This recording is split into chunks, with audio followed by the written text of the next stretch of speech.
I have a very special guest, singer, songwriter, storyteller, content creator. She's like a barista princess. Okay. I mean, there's so many amazing. Oh, her fashion is always on point. She does not get any stop signs or yield signs when it comes to what she's going to say. But then we don't know what she's going to say, so we're all going to be nervous, but it's going to be a lot of fun with the beautiful, the multi-talented musician, songwriter, band leader, Celeste Marie Wilson, y'all. Hey, girl. Hi. In all fairness, I don't know what I'm going to say either, so you're just as surprised as I am.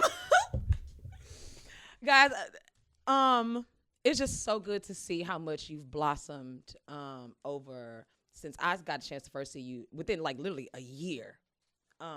Seeing you the first time at Springboard, it was amazing. You had on a red dress. I remember the red dress. Oh yeah. And not to mention, I saw someone sitting next to you. And that person, y'all was high-fiving, and every time I looked up, there was always just a big smile on this lady's face. And it was your mom. And and y'all were literally on the front row. I remember you singing a song, Barry Coffin, just continue just to direct you in many different ways, and you just took it, and here we are.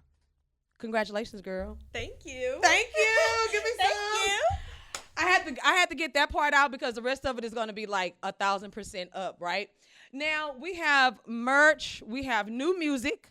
Mm-hmm. You've been in the studio. You've been working. I have been. You've been in meetings. I try to be. She be there, but she really don't be there. So many amazing things has happened. Let's talk about what actually got you started into music. Like, where did your inspiration first come from? I guess I've written my whole life. I mean, I can't really remember a time where I haven't written. I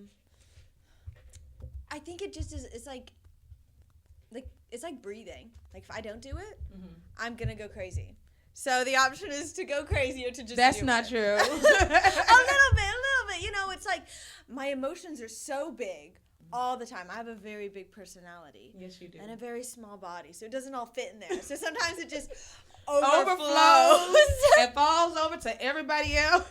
Yes. And in order to maintain that and keep it in some sort of box, I put it in a song, because then I can let it out a little bit at a time. Y'all, this is just all water, okay? And a little coffee. Just a little coffee, right? You drunk some coffee? Not a little coffee. I had a nitro cold brew at 5:30 this morning. Okay. I think an energy drink, but I can't really remember. A lavender latte, and then I had lavender latte, and then I had a shot of espresso before I came here. I am hyped up, everybody. There's a certain point in time where you have so much caffeine, you actually feel a little tired. Oh my God.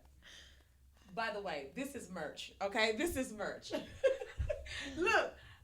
We have it so we can go, woo. And look, like I told you, like I kind of have my whole outfit already like planned out of what I'm going to wear with it. It look good on you. That yellow and that blue. Girl, listen. The pastels. And I told your mom, I'm definitely going to get me a hat. I'm going to order me a cute hat to go with this. So just know, ladies and gentlemen, get your coaster, everything. I'm already promoting you. Oh my gosh. Like right now.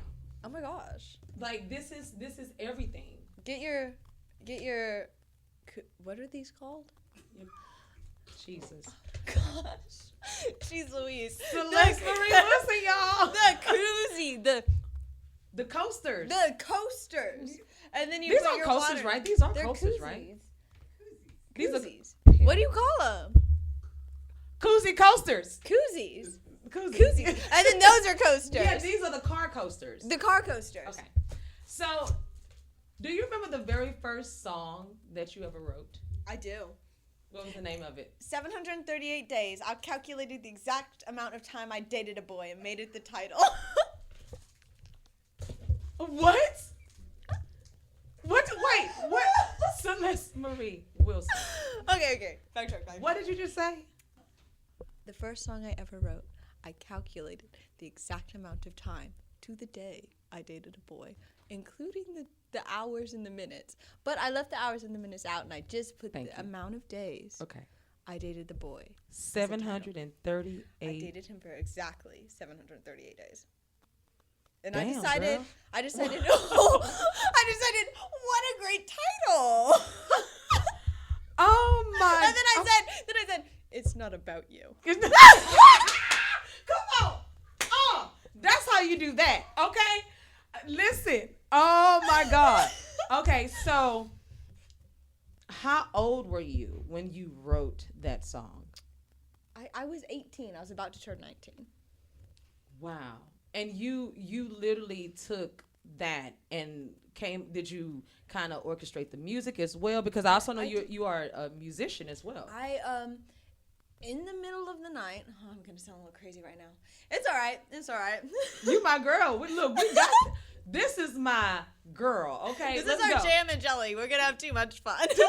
Come on, let's go. He had broken up with me. Okay. Ooh. And around the time I started dating him, I read Hamlet. And at the time, I was like, what is up with Ophelia? Why is she so all over this guy and he's not interested? Whatever. Well, when he broke up with me, I was like, that's what Ophelia was on about. I was like, sometimes women are pressured into giving everything they are to a man when they're not even married to them. Boop. And I was like, why? Yeah. He didn't care. He didn't care about me. He didn't care about my well-being. Mm-hmm. He didn't care about my morals. He cared about, and this is going to sound bad, how his mother perceived him, much like Hamlet. Ooh, that's deep. And I was like, and the minute, his family wasn't interested in me, he wasn't interested in me. It was never about me and him. Wow. And so I sat down and I wrote that song. And yes, the days was the number of days we dated, which is funny. But it's also the number of days it took for me to have sympathy for this fictional woman that I should have had when I was 15. Wow. Girl, that's good. Thank you. So there's a lot of meaning behind it. And when I wrote it, it like came to me all at once. Like I was praying. I was mad. I was mad at myself. I was mad at him. I was mad at like just everything. Yeah. And then all of a sudden I was like, okay, well I have two options. Right. I can be mad and throw a hissy fit and let him ruin my life. Or I could write a song and make it fun. There you go. When it comes to your sound, how do you describe your sound? I think the best way to describe it is Houston. I've got country. I've got jazz. I've got pop influences. I've got musical influences, musical theater influences. Right. And in the Houston art community, there's so much of everything. That's right. Everybody's in Houston. That's right. It is just one of the most diverse cities I've ever been to. And it's beautiful. You hear just every kind of music. I can, in the same night, I can go to an R&B club, a jazz club, and a country bar. In Houston. That's right. Probably just a couple streets away from one another. That's so true. And so I'm not really anything, but I'm a little bit of everything. Like, you could throw me on stage after a pop artist and people might be like, well, she's a little different. But the same thing for the country artist. Right. So my sound, I think, is Houston. Okay. Period. I love that. I think that, that's powerful. Because I've never heard anyone say it like that. I'm just Houston. Okay. I'm just Houston. I'm Celeste. Where's your I'm from Celeste. Space City. Yeah. Okay. I'm from Space City. I'm Celeste. I have to be. What am I supposed to do? Oh my goodness. Live somewhere weird? Houston's cool. The coolest, honey. Everything is big right here in Texas. Everything is big in Texas, honey. Even the personalities, as you can tell. Celeste, I think even when it comes to like how you literally just creatively wrote your first song and how you just orchestrated that, you and how confident you are behind your work, I think that speaks like huge volumes. Like, yeah, 738 days, this is the song, and it's not about you. Like, that's a big flex, right? That's a big flex. And I think young girls, young and older women, and in between, should really like listen to what you're saying, because you didn't just fall victim to it. You brought victory out of it. You wrote a song. You got some streams. You got it out there. You can let people hear what most people would probably just run from. Right. They're literally saying, "Oh, that's what she was going through. I'm going to fall victim to that." So shout out to you, girl. Let's go. Let's go. Oh my goodness. So heartbreak kicked it off. Mm-hmm. But then what did you follow up with after that? Like, were you like, now this is what I'm going to do for the rest of my life at this point?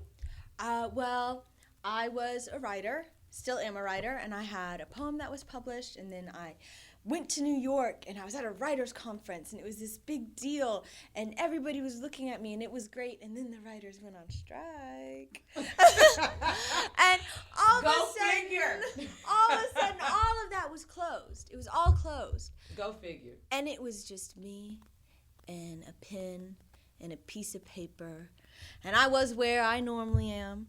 When I'm left too long with my thoughts, I was mad. I find this in a lot of girls who just like are ambitious. Mm-hmm.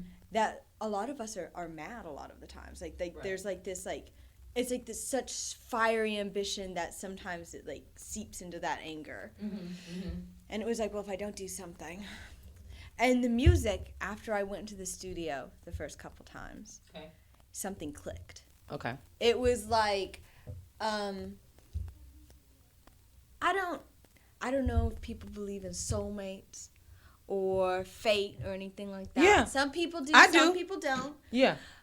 But when you know something's right, mm-hmm, it's like, it's not this butterfly feeling. It's not that nervousness. It's this sudden sense of calm. Like, right. It's just like this, like, run, mm-hmm, kind of feeling. Mm-hmm, and that happened. I had this moment where I was in the Huntsville State Forest. There's a trail called Little Lake. And I was there, and I was having a very, very hard time because some people were gossiping about me. I had a lot of very rude things said about me because the boy who had broken up with me was very mad. I'd become ungodly. Like, they said I was, like, going down, all these things. Right. Wow. And I was laying on my back looking up through the treetops. And there was, like, this very real realization of, like, this is right. And, you know, it was like, this is, like, when you see the light coming through the treetops and hitting the floor and it touching your face, it's like, no. Everything works together. Yeah. Like, everything is interconnected. Mm-hmm. Like, we can talk about God. Mm-hmm. We can pray. Mm-hmm. We can be in church. And all of these things, I think, have a place. But when you're just out in nature and there's nothing but the sounds of just the earth, yeah, and the light and the feeling of it on your face, mm-hmm, that's the same feeling I get when I'm singing. Oh, wow. When you're singing. When I'm singing and when I'm writing, that's the feeling I get, is that light on your face and that stillness of being. Mm-hmm. It's natural. Mm-hmm. You're just existing. And most people aren't able to find that place even in what they do in their careers. But that became literally a part of your journey. Even when you perform, no matter what what instrument you're playing, when you become a musician, it's like a whole nother different world. Let's talk about you performing. When you're playing your instruments, what do you expect for people to actually take from your performances? Because you're not just singing. Right. You're taking people on journeys. So what do you expect for people to actually take from your performances? I think the best way to describe it is what I do before I get on stage. Okay. First, I go to the bathroom because my biggest fear is that I wet myself on stage. I don't think I will. But just in case, I do a double check. You double check? I double check.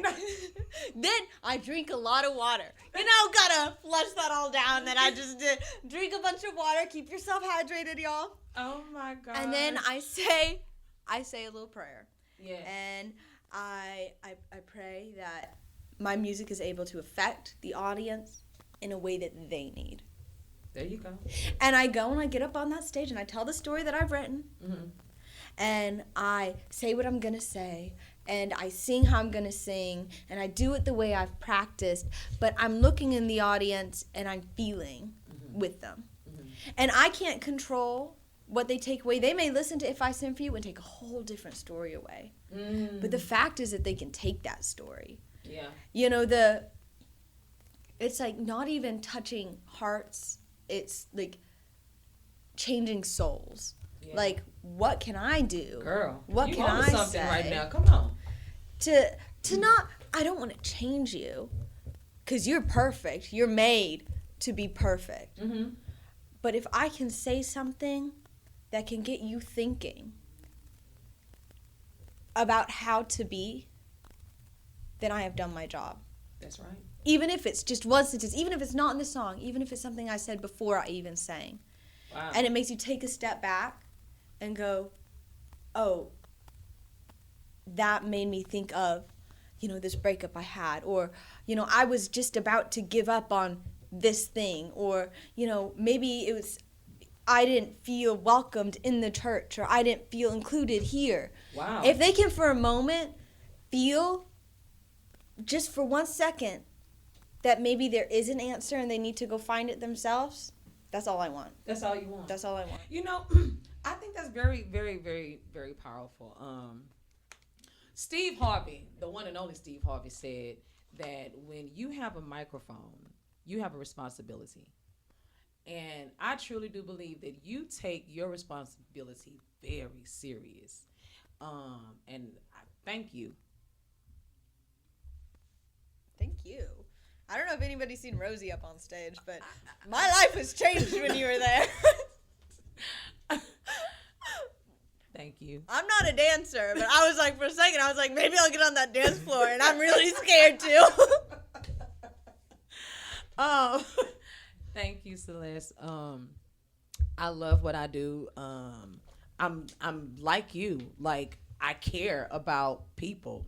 When I get on stage, I don't think about what people are thinking about me. I don't think about what I was going through before I got on stage. My responsibility is to make sure that when I get on stage, I make you happy. Right. Even if it's one song, whether it's one, like you said, one word, one sentence, anything that I can say or anything that I can sing, and you just get a shift, my job is done. Absolutely. I mean, even so. This is what you call women in music, y'all. And this is independent. It does. This is, and it's powerful. I had like a whole plethora of questions. We just sitting here talking. We are. And it's how it should be. This is like an authentic moment for artists to really understand you are responsible for what you put out and what people take and what they get from you. So when you on stage, don't just get up there just thinking, no, there's preparation before, and there's still work afterwards. Every day. Let's talk about little Celeste. Because, I know you're like, but what was it like for you? Oh, child. Cross your fingers. Okay. What was it like for you growing up? What was little Celeste like? Oh, a hot mess. A hot mess. She cut her bangs right before, what was it? First communion, as short as she could go. No, not the first communion. Yes, the first communion. You cut your bangs? I cut my bangs short. I was like, I'm gonna go get my little church snack, everybody, walking around with my bangs this short. My mom was mad. She was like, what'd you do? I was like, do you like it? Little Celeste was a hot mess. Y'all, I can't. I thought I was going to dig straight through the earth and end up on the other side. I tried to in the sandbox. You dug up the sand in the sandbox. As far as I could go. And then my mom said, "Where do you think you're going?" And I said, "China." And she was like, "No, you're not. You get back inside." Very plainly, this is how I viewed the world. When a hurricane came through and my mom was pregnant, I had this cat onesie I would wear. I was about 4. You said a cat onesie where it looked like my house cat. It was just this cat onesie that had like a white tummy and like a little tuxedo cat. And while all the energy was out, there was no power and there was nowhere to go. And my dad was out of town on a business trip, and my mom was pregnant. And I was running around the neighborhood in a cat onesie at 4 years old with a cat inside the cat onesie.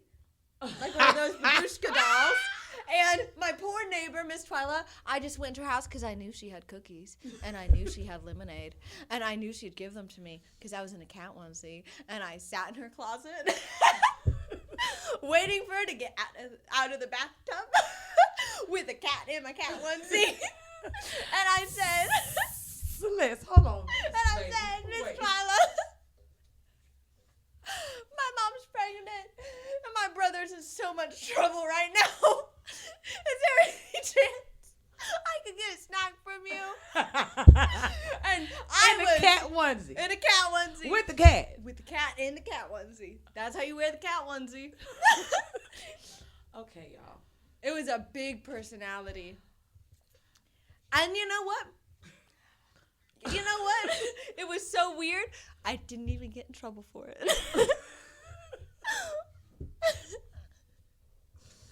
I'm about to cry and laugh, y'all, and try to get myself together. Cause what in the world did you put your parents through? Oh my God, are you serious? Oh, I'm dead serious. Is she telling the truth? I am. Here's another story that will change your life. My dad, I don't know if I'm this ready. really big guy. Okay. He's huge. And my mom had just bought eggs. And you know how eggs crack? Oh, yes, I do. So. Well, I found out eggs cracked. And I took all dozen of them and I cracked them on the floor. I was rubbing my hands through them, getting them nice and greasy, buttering myself up, moisturizing my hands. Obviously. She was 2. Of course I was 2. My dad comes up, he's mad. We get close, and he says, "You don't do that. You don't crack eggs on the floor." You know, as a parent would say. Right. I stood up. Yep. Hands on my hips. Yep. Eggs running down them, and I said, "You're a bad daddy. You don't talk to me that way."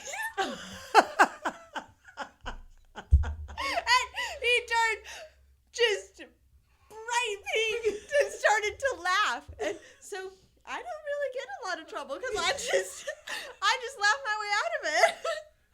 Celeste, this is the how many minutes we've been talking? I don't even know where we are in the interview anymore because you're the first to ever get me lost in what the hell I was talking about. I just like to have a good time. You ask a question, I answer honestly. Okay, here we go. All right, so Celeste, okay. We're in confession right now. Yeah, let's just, yeah, that's fine. Take a break. All right, guys. So for the first time ever in the history of Iconix Radio, have I ever been interrupted to the point that we had to take a break because the artist is absolutely out of this world. And the fact that she was only telling the story of her being a kid at 2 is it I said I had a revelation. I know exactly what it is. Celeste Marie Wilson, your mom is your momager for a reason. They knew that without a shadow of a doubt, she could not let you into this world to us with no supervision, even as an adult. Thank you. Because Girl. That's why I don't have a boyfriend. They're all too scared. Well, no, I think your special, I don't even know what I'm going to say, but I will say that your special someone will definitely, they're going to have to match your energy, boo. They're going to have to That or I match need a your very energy. still, quiet man who's like, can put up with like a mountain. Yes. Or that too. That too.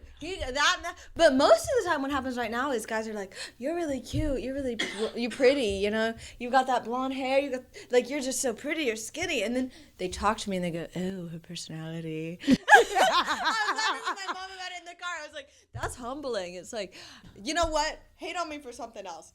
Don't bring up the sparkle. Come on. Listen. Don't bring up my sparkle. Sorry, I'm funnier than you. Girl, we're gonna have to do a real fun camping trip. We are. We're gonna have to and just do a bonfire and just sit there and just do talk. Music S'mores. and just s'more life. Let's go. You would love to write with me. I would love to write with you. Actually, that was my reverse psychology to get you to agree to write with me. Did it work? Let me tell you something. You have me at any given time for whatever you need me for. Anything you. What if? Oh, here we go. Let's go. What if I've trashed my ex's place and I need a getaway car? Call me. Perfect. I'm a Libra, baby. We come real. We come ready. Okay, we come prepared. Like, what do we need? I think that your personality, along with your music, the way that you deliver, there's just a light. You are a light, and you're so determined. Just as funny and crazy as she is, y'all, she is hella talented to the point that you play multiple instruments. How many instruments do you play? I play clarinet. I play handbells. I play piano. And I play guitar. And I think that's everything. Oh, I found out the other day I could play a 12-string guitar. I didn't know I could. I was in Guitar Center. Oh my God. I was in Guitar Center. We were looking at the guitars, and my mom said, I said, I want to play that guitar. And my mom said, you don't know how to play a 12-string guitar. And I said, I bet I could. And I sat down and I just played it. It wasn't that hard. And it wasn't that hard. I was like, can I convince you to buy it for me if I can play it? And she was like, sure. Well, I didn't get my guitar, so someone's a liar. Oh my gosh, I'm laughing like my mama, y'all. Oh my God. I'm just saying, someone owes me a 12-string guitar. It's coming. She said, yeah, it's coming. You know, I think this is just, it's beautiful. Like, everything about you is funny. It's light. You drink your water. You drink your coffee. You come with merchandise. Thank you. Me and Mr.Iconix would definitely like to say thank you for gifting us. Let's kind of talk about what inspired you and who's behind the logos. Let's talk about it. How did any of this get started? Cynthia did the logos. She also did the design and everything. Frankly, I'm too much of a hot mess to get any of this done on my own. Okay. You think I put together as much as I can be. If I can get the music side done, I can show up on time, and I can be somewhat presentable, I'm winning. That's right. You know? Wow. So I have to surround myself with very smart, talented, strong, independent women who can do things like this very well. Because if I was doodling it, oh, darling. It would be like If I Sin For You, and it would just have like a little shrugging emoji, which I wouldn't want to. Speaking of If I Sin For You, let's talk about that title. How did you come up? Because this is the title of single, album, EP, what? Single. Okay. It started off as another song called Seas of Love, where I was talking about the relationship dynamic, and how women oftentimes sacrifice more in a relationship than a man does. Mm-hmm. You know, it's like a guy goes on a date with a girl and, you know, maybe it doesn't go well and he spent $15 on ice cream. Mm-hmm. I go on a date with a guy and, you know, whether I like it or not, I don't know if I can trust him. And that's my body, that's my future. And it's something that does drastically affect me. You know, if I'm in a room alone with a man and I don't know him, you know, I'm scared sometimes. Right. And it's not anything against that man. A lot of times he hasn't done anything. Right. But it's just the knowledge of how affected my life could be by it. Not only socially, but physically. Wow. And I was trying to write this song, and it was this huge thought, and it kept getting progressively more country somehow, and that didn't even make any sense. I was like, gosh, put a fiddle in there all of a sudden. But that wasn't working, and I didn't know why. I had tried to record this song not once, not twice, but 3 times. Well, 3's my lucky number, y'all. Hello, number 3. Number 3. 3 and 5. Really? 3 and 5 are my lucky numbers. 3 and 13 for me, girl. But I especially love 13. 333. 333 is my luckiest. 333. Okay, I just had a guest in here this week, Eliza Hava. We just had Eliza Hava in here, and her number is 333 as well. Well, obviously we need to be best friends. Like all the trio. The trio. Powerpuff Girls? Oh!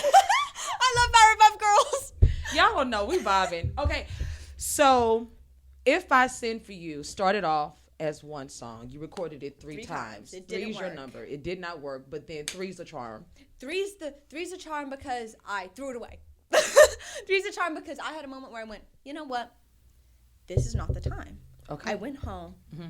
I rewrote the whole thing in a few hours.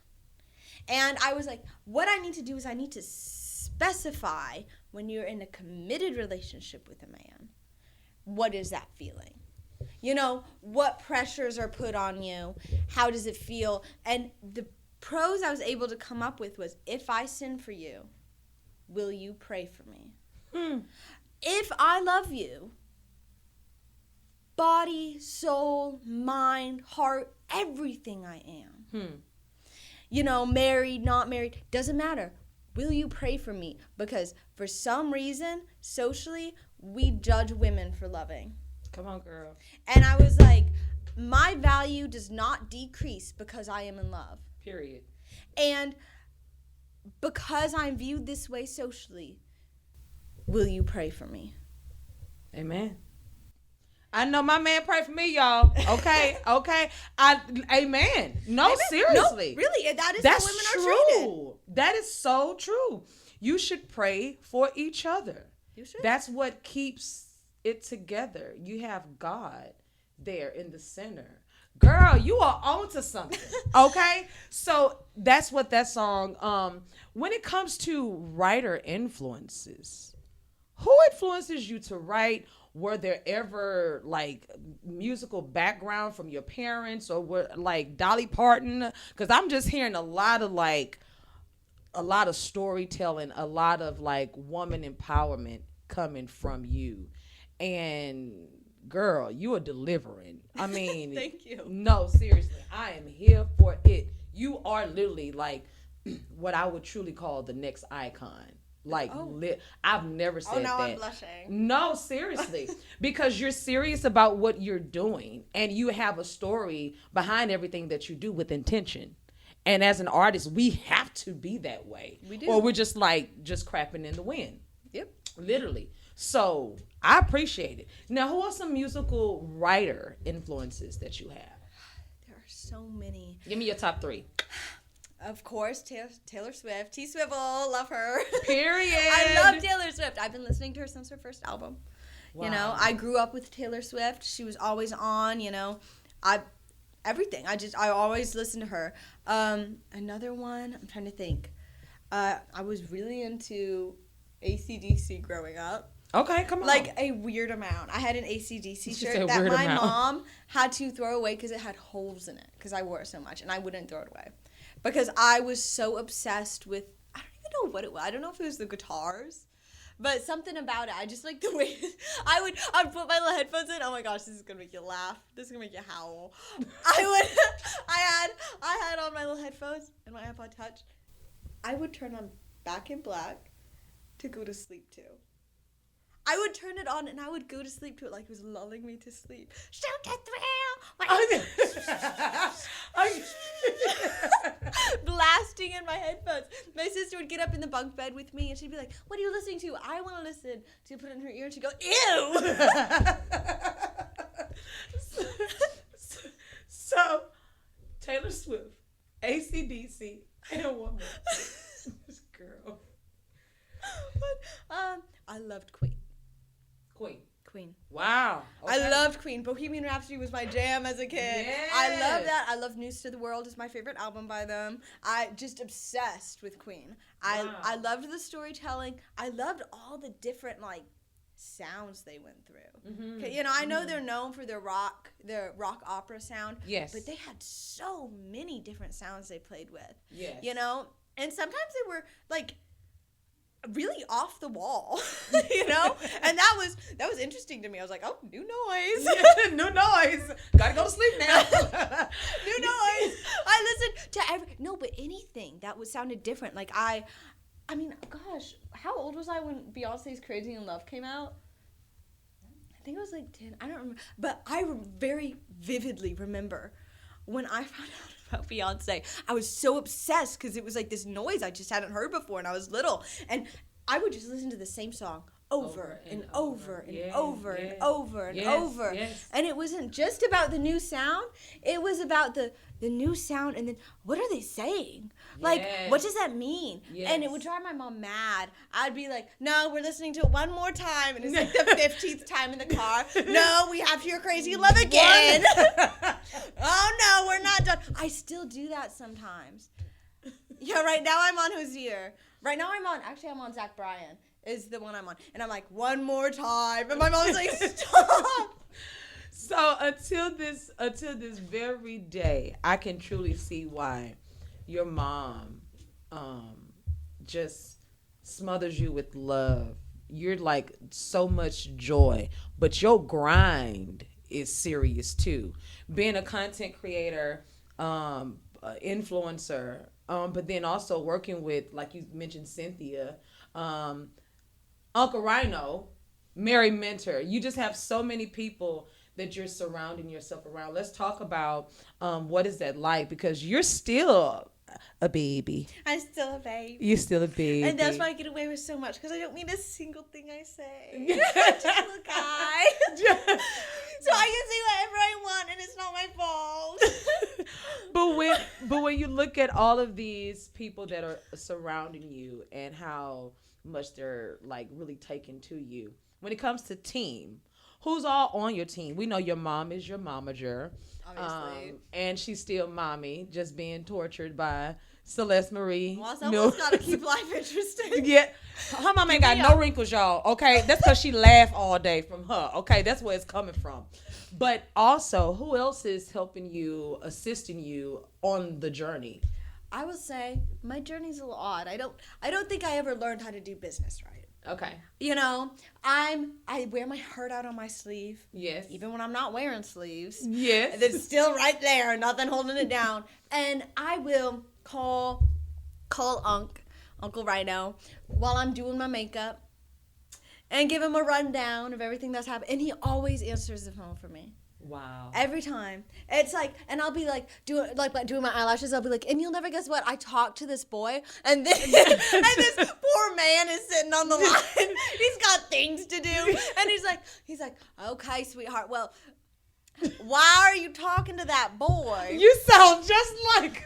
Why are you talking to that boy if he doesn't seem interested in you? I'm like, because it gives us something to talk about right now together. And he's like, so you driving Uncle Rhino driving him up the wall. He loves it though. I call him after I have an open mic.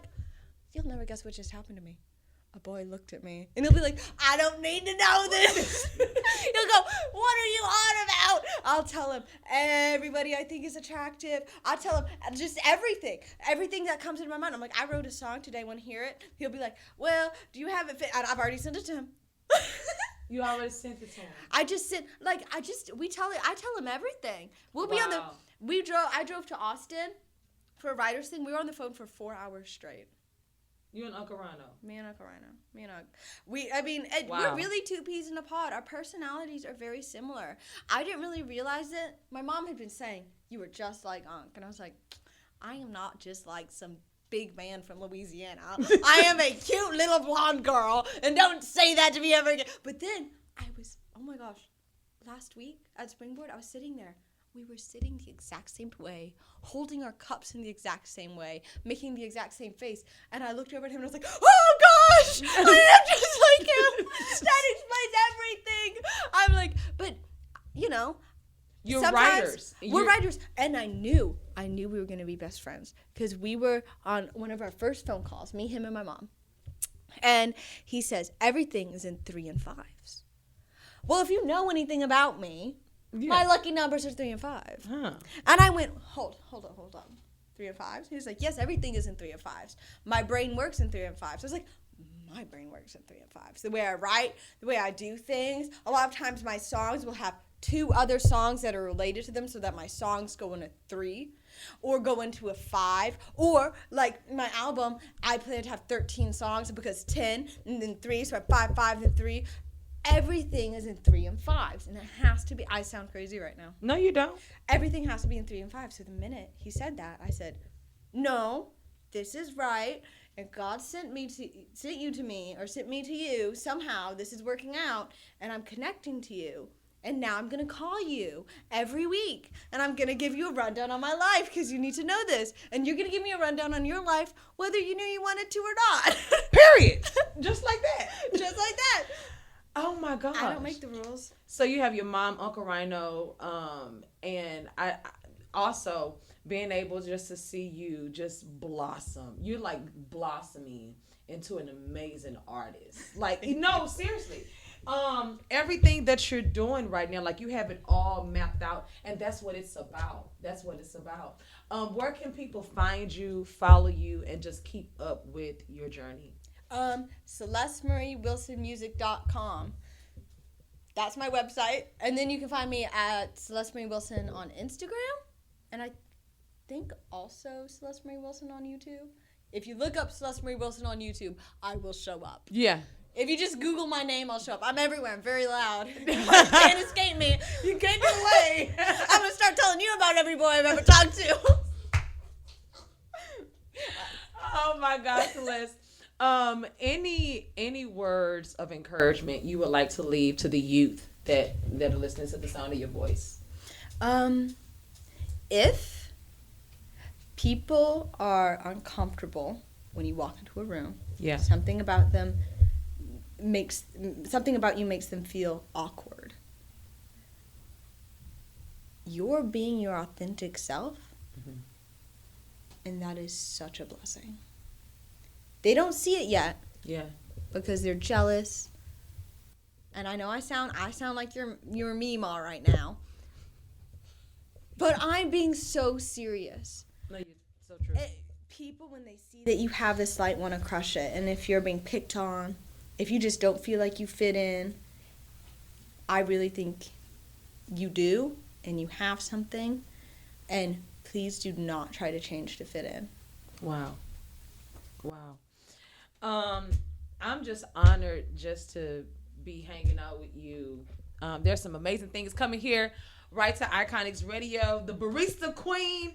We're gonna tap on real briefly about how you balance out life with your job, with music, with We're everything. balancing it? Oh, we're not balancing Oh, it? we're not balancing it. Okay. Sometimes I get 3 hours of sleep and it's just more of a party then. So when you think of having a job, and then you think of having to go to the studio, you think of having to, make these calls and just network, how do you put it all into a system that works for you? Is it not a system? There's no system. Honestly, I'm flying by the seat of my pants. I wake up in the morning and I go, ooh, hope I'm not late to work. I get to work, I get off work, and I have a little list. Sometimes I have to write it on my arm. Mommy keeps up with all of the... Mom says, you have a studio appointment today? And I go, I do. And she goes, did you practice your song? And I go, what song? So basically, as the world turns, Celeste does not have a system, but you have your mom, you have your team, you have everyone and a smile. That's good enough. That's gonna make it happen. Hey, I'm just saying, if you smile bright enough at someone, you can usually sweet talk your way out of trouble. I'm not saying get in trouble, but if you get in trouble, smile real big, bat your eyes, bring some cookies if you must, but you're gonna get out of it. Guys, look, that is words from the wise Miss Celeste Marie Wilson is here. But before we get ready to go, Celeste is going to grace us and bless us with a performance. Of course. Duh! I brought Emily Spinach for a reason. Her name's Emily Spinach. Well, as Celeste gets prepared, guys, let's take a break here, set up, and Celeste Marie Wilson will be blessing us with Emily Spinach. With Emily Spinach, y'all. Y'all, stay tuned. We'll be right back.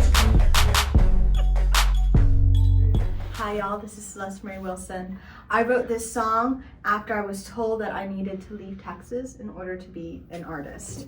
There's a little poem before about my love for Texas and my love for my home, and it'll lead right into that song.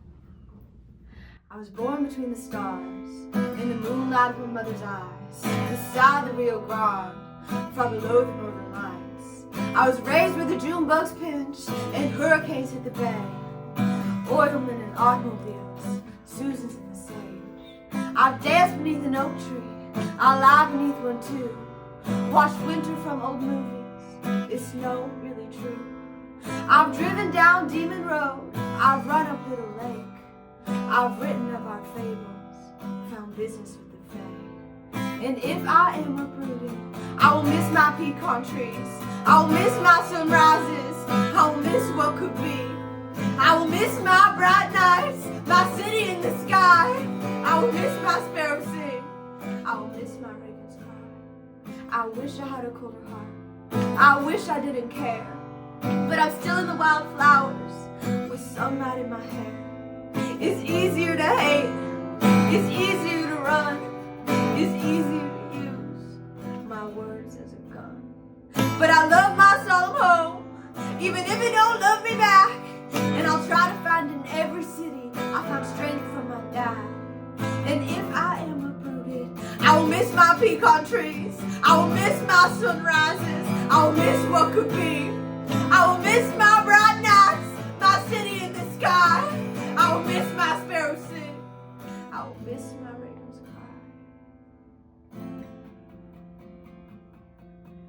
I've got a one-way ticket to Wall Street with stocks on decline. I watched an ego chasing, self-effacing dreamer slowly die. I've got a job down at the circus where misery's alright. I'm painted red, I feel the dread, where there used to be a time where there were rhythms, there were blues. Music never sings, hungry people do. There were bar fights, there was fame, and the biggest problem was getting back home to the Grange. I've got a half-finished degree with English on the side. I heard courses of angels beg me not to try. Black and bruised, I beg to choose, bring my dead to life. Broken shoes and harbor news, but there used to be a time where there were rhythms, there were blues. Music never sings, hungry people do. There were bar fights, there was fame, and the biggest problem was getting back home to the Grange. I have armies of allies who bet on my downfall, tasted bittersweet memories like they were alcohol. The music died, you missed the ride, I'm crawling to the wall. Crickets chirped, what's it worth? I could hear the call. Take me back, take me back, take me back. One chance, take me back. Take me back, take me back. One chance,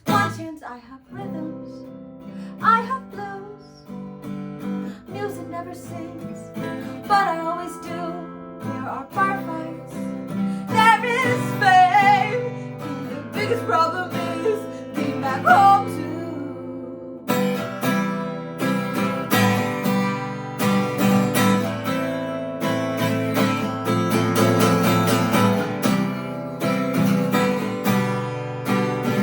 The biggest problem is getting back home to.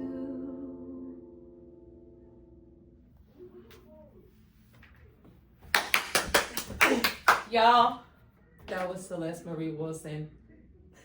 I'm speechless. Y'all, go download, tune in, and follow the journey of Celeste Marie Wilson. I love you, girl. That was fire. Okay, that is